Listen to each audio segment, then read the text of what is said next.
बिस्मिल्लाहिर्रहमानिर्रहीम।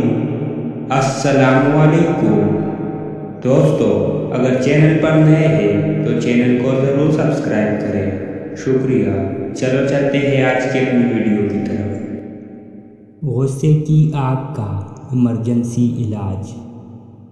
जब भी किसी आदमी को गुस्से में देखे तो दिल ही दिल में सूरह बकरा की आयत नंबर 18 पढ़कर उस आदमी का तसव्वुर करके फूंक दे। इंशाअल्लाह जल्द ही उसका गुस्सा दूर हो जाएगा। निहायत ही आज़मूदा आयत है और वो आयत ये है, सुम्मुन बुकमुन गुम्युन फहुम ला यरजून। दोस्तों, वीडियो अच्छी लगी हो तो सवाब की नीयत से अपने दोस्तों के साथ ज़रूर शेयर कीजिएगा ताकि दूसरों को भी फ़ायदा हो सके। शुक्रिया।